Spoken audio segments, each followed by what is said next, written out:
Some of the warplanes that struck targets in Iraq's southern no-fly zone today are based aboard the USS Abraham Lincoln in the Arabian Sea. The Navy's top commander in the Gulf region visited the carrier today to prepare the sailors for war. Kara Phillips reports from the Abraham Lincoln. Getting ready for war and rallying up the troops, that was the mission of Admiral Timothy Keating today as he flew from Bahrain here to the USS Abraham Lincoln.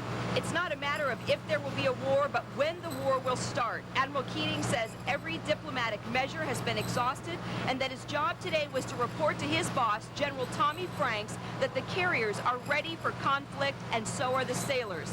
Naval forces are moving closer to the beach to get ready for attack, and this reduces reaction time for naval forces but increases the risks to naval vessels.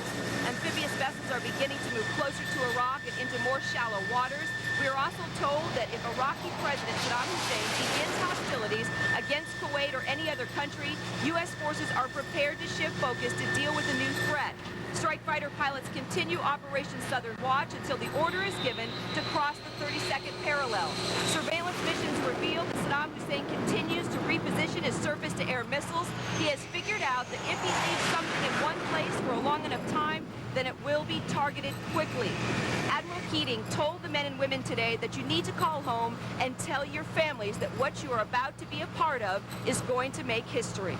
We can achieve surprise by going about this particular conflict if we do it in a way that is very unpredictable and is unprecedented in history. Remarkable speed, breathtaking speed, agility, precision, and persistence.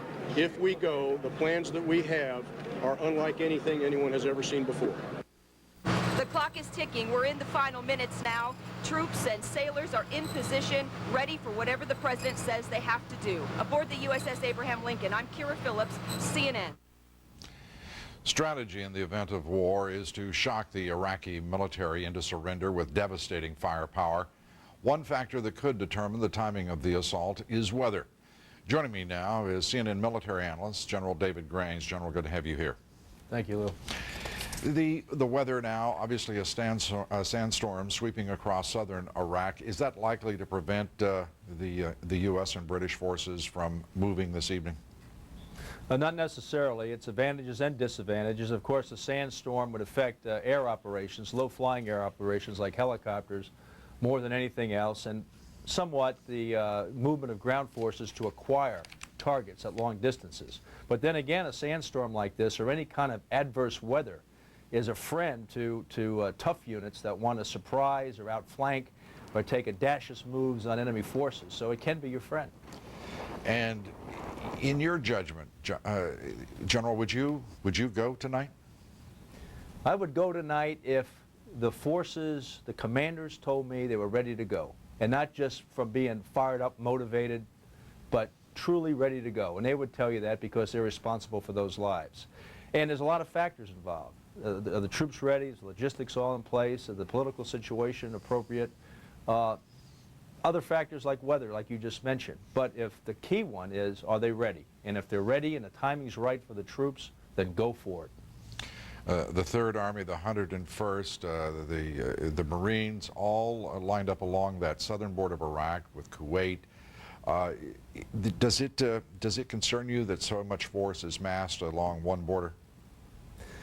The forces right now that appear to have been moving from assembly areas to attack positions, which is the last position before you cross the line of departure on a ground moving element, that's a dangerous time. It's a dangerous time for force protection. Enemy can fire, obviously, weapons at you. That may be one reason the weapons were taken out that you mentioned earlier, the Iraqi artillery weapons, because they were just too close. It may have been an intercept of a signal that they may fire chemical munitions on our forces, whatever. But that's probably one reason they were eliminated. And General so, Grange. Yes, it's a dangerous time. General Grange is referring to the strike against 10 missiles in southern Iraq, south of Basra today by U.S. and British aircraft. What is your judgment about the appropriate time to launch the cruise missiles, the air attack against principally Baghdad? Well, I think the key thing now, Lou, is that you have 2 hours till, hey, you're supposed to leave the country, whatever you're going to do. It looks like that's unlikely.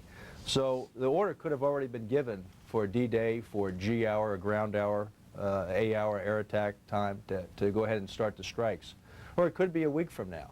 The beautiful thing about it is for our forces in the area, the coalition forces, the Brits in the United States, Australians, etc., is that Saddam doesn't know when it's going to happen.